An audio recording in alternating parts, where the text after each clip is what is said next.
जय श्री कृष्णा। कैसे हैं आप लोग फ्रेंड्स। आज की चर्चा जो होने जा रही है काफ़ी महत्वपूर्ण होने जा रही है। पिता पुत्र के संबंध बनने जा रहे हैं। पिता पुत्र एक स्थान से अपना प्रभाव देने जा रहे हैं। बहुत ही अच्छा। और देखिए, बहुत अच्छा तो नहीं कह सकते, लेकिन हाँ अच्छा भी रहेगा और थोड़ा सा निगेटिव भी रहेगा। अब ये कुछ चीज़ों के लिए नेगेटिव रहेगा और कुछ चीज़ों के लिए पॉजिटिव रहेगा।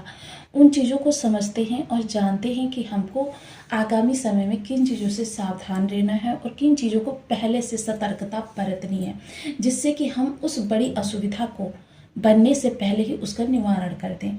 क्योंकि सूर्य जो होते हैं वो सीधे आपकी आत्मा के कारक होते हैं, आत्मशक्ति के कारक होते हैं, पिता के कारक होते हैं, आरोग्यता के कारक होते हैं, मान सम्मान के कारक होते हैं, प्रतिष्ठा के कारक होते हैं, अधिकारी वर्ग के कारक होते हैं और उच्च पद यानी कि IAS IPS जॉब किसी भी फील्ड में आप कर रहे हो, जॉब के कारक ग्रह माने जाते हैं।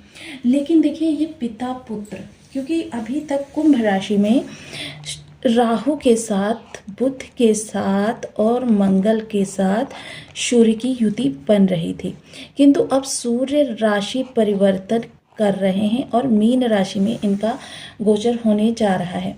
जब मीन राशि में इनका गोचर होगा तब पहले से ही यहाँ पर शनि और शुक्र विद्यमान होंगे। जब शनि और शुक्र यहाँ पर विद्यमान होंगे तो यहाँ पर इनका प्रभाव किस तरीके से रहने वाला है। लेकिन अगर हम सिर्फ शनि और सूर्य की युति को देखें तो ये बहुत अच्छी नहीं मानी जाती है। लेकिन क्योंकि ये मीन राशि में है, मीन राशि का जो राशिपति है वह सुख भाव में बैठा हुआ है। मीन राशि का राशिपति सुख भाव में मार्गी होकर बैठा हुआ है। 84 दिनों के लिए यहाँ पर गुरु मार्गी हुए हैं और गुरु मार्गी होंगे तो गुरु क्या होंगे, क्योंकि राशिपति जब चतुर्थ भाव में बैठता है तो वो लग्न को ज़्यादा से ज़्यादा प्रसन्न करने का प्रयास करता है। लग्न क्या होता है, आप होते हैं। अब ऐसे में जो इनके घर में बैठे हुए हैं, अब मान लीजिए, देखिए किसी भी फैमिली को देख लीजिए, उस फैमिली में मुखिया जिसको सबसे ज़्यादा रिस्पेक्ट देता होगा, परिवार के अन्य सदस्य मजबूरी बस ही सही उसको रिस्पेक्ट करने के लिए बाध्य हो जाते हैं। सेम वही चीज़ राशिपति की होती है कि राशिपति इस समय पर लग्न को खुश देखना चाहता है, यानी कि ये ग्रह भी यहाँ पर आपके लिए अच्छा करेंगे। एक तो देखिए, मीन राशि जो है जल तत्वीय राशि है। अगर जल के सामने अंगारा भी आ जाए उसको भी वो शीतल कर देता है। यानी कि यहाँ पर जो शनि सूर्य की प्रचंडता बन रही थी वह काफ़ी हद तक मीन राशि में होने के कारण, लग्न में होने के कारण शांत हो जाएगी। यानी इसका प्रभाव जितने बड़े पैमाने पर हमको मिलना चाहिए था, अब ओनली 20 to 30% हमको प्राप्त होने जा रहा है। तीसरी चीज़ क्या हो रही है, शुक्र का यहाँ पर साथ हो रहा है। शुक्र का साथ होना, मालव्य राजयोग का निर्माण करना, ऊपर से देखिए शुक्र क्या है, ज्ञान विज्ञान अनुसंधान के कारक ग्रह माने जाते हैं। देखिए, शुक्र और शनि मिलकर चाहे जितनी भी चीज़ों को बिगाड़ लें, लेकिन अगर बर्थ चार्ट में शुक्र आपके सामान्य और अच्छी अवस्था में भी बैठे हुए हैं ना, फिर भी यहाँ पर अपने प्रभावों को ऐसा बदलेंगे कि बिगड़ी हुई चीज़ों को भी नए तरीके से, नई ऑप्शंस के साथ आप और ज़्यादा यूज़फुल बनाकर प्रस्तुत कर देंगे। अर्थात इस समय पर अगर कहें तो देखिए, जो चीज़ें बिगड़ेंगी वो भी आपके लिए फ़ायदेमंद ही रहेंगी। तो बहुत महत्वपूर्ण ये प्रभाव रहने वाला है। दूसरे क्या है, सूर्य के मंत्री जो गुरु हैं, और मंत्री की सलाह से ही राजा जो है अपने कदमों को आगे बढ़ाता है। मंत्री का अगर कहते हैं मंत्रणा होती नहीं है तो किसी भी देश का राजा हो कोई, और फिर ये तो देखिए सृष्टि के राजा हैं, किसी भी देश का राजा हो वह मंत्री की सलाह के बिना आगे कदम नहीं बढ़ाता है। तो यहाँ पर ये युति आपके 4 भावों को प्रभावित करती हुई दिखाई देगी। तो किस तरीके के प्रभाव मिलने जा रहे हैं, तो बने रहिए हमारे साथ इस वीडियो में, एंड तक आपको बहुत कुछ जानने के लिए मिलेगा। वीडियो बहुत ज्ञानवर्धक होने वाला है। यदि आपके लग्न में 12 नंबर बना हुआ है तो ये राशिफल आपके लिए है। यदि कुंडली में कहीं भी चंद्रमा के साथ 12 नंबर बना हुआ है तो ये राशिफल आपके लिए कुंडली ना होने की स्थिति में आप इसे नाम राशि से भी देख सकते हैं। यदि अभी तक आपने अपने इस चैनल को सब्सक्राइब नहीं किया है तो प्लीज़ सब्सक्राइब कर लीजिए, वीडियो को लाइक कर दीजिए, चैनल को शेयर कर दीजिए। इससे होगा क्या कि हमारे आने वाले हर वीडियो की नोटिफिकेशन मिल सकेगी आपको। सबसे पहले एक प्यारा सा कमेंट करना बिल्कुल ना भूलें। कमेंट से हमें बहुत मोटिवेशन मिलता है, हौसला मिलता है और ये पता चलता है कि आप और क्या जानना चाहते हैं। सबसे अच्छी बात इस समय पर क्या हो रही है कि शुक्र और गुरु का केंद्र योग बना हुआ है और ये केंद्र योग जो होता है ये बहुत महत्वपूर्ण होता है। यानी कि केंद्र और केंद्र योग का प्रभाव जो होता है थोड़े बड़े पैमाने पर निकल कर आता है, यानी कि इनका विस्तार जो होगा बहुत अच्छा होगा। दूसरा क्या है, सूर्य और शनि की युति जो लग्न में हो रही है। वैसे तो अगर मात्र सूर्य और शनि के ही प्रभाव को देखा जाए तो काफ़ी प्रचंड है, लेकिन शुक्र भी साथ में युति कर रहे हैं, जिसकी वजह से मैंने बताया ना आपको 20 to 30% निगेटिविटी रहने वाली है। यानी कि मानसिक अंतर्द्वंद, आपकी थोड़ी सी इस समय कॉन्फिडेंस लेवल जो है थोड़ा सा नीचे रहेगा। और मानसिक अंतर्द्वंद मोस्टली देखिए, पहले अभी तक क्या है, ग्रहण योग बना हुआ था। ग्रहण योग क्या होता है, देखिए ग्रहण योग किसी भी चीज़ को आपकी जो रोकता नहीं है। मान लीजिए आपने सोचा कि मुझे मकान बनवाना है, मकान आपने बनवाया, बहुत अच्छा बनवाया। इस मकान को रोकेंगे नहीं कि आपको मकान किस तरीके का बनवाना है, बल्कि उसमें मदद भी करेंगे, सूर्य भी अपनी मदद करेंगे, राहु भी अपनी मदद करेंगे। लेकिन किसी कारीगर के ना मिलने की वजह से, मोस्टली सपोज़ कीजिए प्लम्बर ना मिले, सपोज़ कीजिए कि आपको इंटीरियर डेकोरेटर ना मिले, सपोज़ कीजिए कि फर्नीचर जो वहाँ पर सप्लाई कर रहा है वो ना मिले।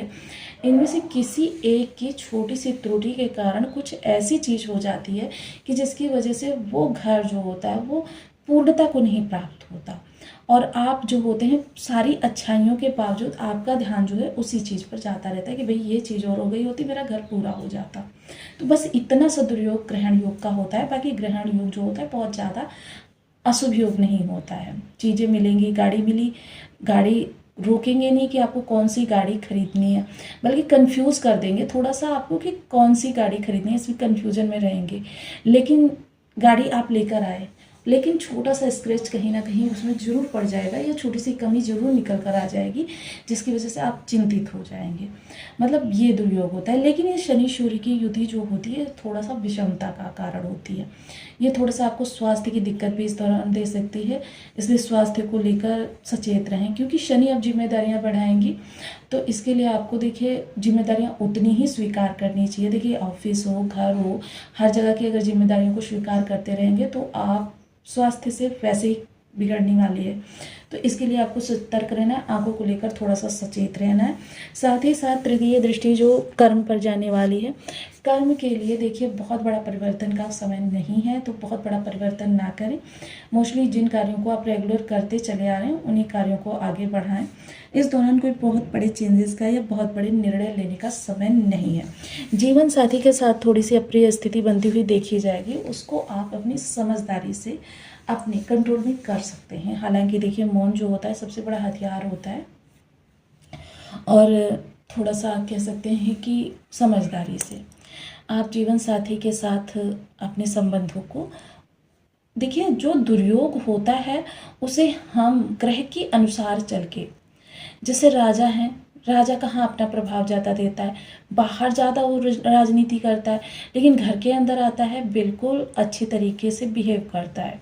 लेकिन मोस्टली लोग क्या होते हैं कि बाहर तो नम्र होकर अपने कार्यों को निकलवाने के लिए लगे रहते हैं, लेकिन जैसे ही घर में आते हैं उनका स्वर बहुत तेज हो जाता है, सब पे चीखने चिल्लाने लगते हैं। मतलब ऐसा लगता है कि थकान का, बर्डन का, या फिर जो डिप्रेशन बाहर से लेकर आए हैं वो निकालने की स्थान जो है वो घर ही है। तो ऐसी स्थिति में देखिए स्थितियाँ बिगड़ भी सकती हैं। तो थोड़ा सा समझदारी से परिवार के लिए समय निकालें और परिवार को समझें, ये समय इस चीज़ का है। और अगर आपका कोई बिजनेस पार्टनरशिप में है तो इसके लिए भी आपको यही करना चाहिए कि बिजनेस पार्टनर के साथ में थोड़ी देर आपको बैठना चाहिए और उससे डिस्कशन करना चाहिए। मोस्टली ये समय जो होगा थोड़ा सा ईगो हर्टिंग का भी होगा, कि या तो आपकी ईगो हर्ट होगी या सामने वाले की ईगो हर्ट होगी। तो ऐसे में देखिए आपको चीज़ों को समझना और खुद को सर्वोपरि सिद्ध करने में नहीं पड़ना चाहिए। बहुत से लोग क्या होते हैं, सामने वाला बात सही कह रहा होता है लेकिन फिर भी उनको अपनी बात को सही सिद्ध करना होता है, व्यर्थ का आलाप करना होता है। वो चीज़ें जो होती हैं थोड़ा सा चीज़ों को बिगाड़ देती हैं, और ये चीज़ यहाँ पर हो सकती है जिनके लोगों के बर्थ चार्ट में सूर्य शनि में से कोई भी ग्रह खराब है। अब दसम दृष्टि जो आजीविका के स्थान पर जाने वाली है, तो मोस्टली जॉब का घर है। जॉब तो यहाँ पर अधिकारी वर्ग के साथ थोड़ी सी अप्रिय स्थिति बन सकती है, सहयोगियों के साथ बन सकती है। थोड़ा सा वाणी में जो है आपका ऐसा पुट होना चाहिए नम्रता का। ईगो तो इस दौरान बिल्कुल नहीं आपको लेना है। मोस्टली देखिए शनि का क्या कहना है कि शनि का यही कहना है कि आपको अहंकार नहीं होना चाहिए, सिर्फ नम्रता होनी चाहिए, और नम्रता के बेसिस पर ही आप अपने रिश्तों को आगे बढ़ा सकते हैं। और रिश्ते क्या, देखिए प्रोफेशनली जो होते हैं वो भी रिश्ते ही होते हैं। प्रोफेशनली रिश्तों को हम अगर आगे ले जाना चाहते हैं तो हमारे लिए सिर्फ यही मौके होते हैं। देखिए इस दौरान जब प्रचंडता बनी होती है तो अगर अच्छा कार्य भी होता है ना तो उसकी भी प्रचंडता होती है। ये वही समय होते हैं जब हम ग्रहों के अनुसार चलकर अपने प्रत्येक कार्य को उस सीमा तक ले जा सकते हैं जिस सीमा पर अच्छे समय में नहीं होता, क्योंकि ये प्रचंड समय है। अब ये जो भी ऊर्जा, इस ऊर्जा को अपने शरीर के अंदर आप प्रवेश कराएंगे वही ऊर्जा प्रचंड रूप से आगे बढ़ेगी। अब सकारात्मकता के साथ इसको आगे बढ़ाएंगे तो सकारात्मकता के साथ आगे बढ़ेगी, नकारात्मकता के साथ बढ़ाएंगे तो नकारात्मकता के साथ आगे बढ़ेगी। क्योंकि चूज तो आपको करना है, आवेग और विवेक के बीच में आपको किसको चुनाव करना है। अब आइए उपाय की हम बात करते हैं। देखिए मैं हमेशा आपको बताती हूँ कि आपको कुछ ऐसी आदतें अपना लेनी चाहिए जिसकी वजह से ग्रह अगर थोड़ा सा भी निगेटिव है तो वो आपके लिए पॉजिटिव हो जाए, ताकि आपको ये जो प्रभाव बताए जाते हैं बिल्कुल उसी तरीके से मिल सकें जैसे कि बताए जाते हैं। ऐसे में सूर्य के लिए देखिए आदत में आपको क्या शुमार करना है, पर्टिकुलर रहना है। हर कार्य को पर्टिकुलर समय पर करने की आदत डालनी है।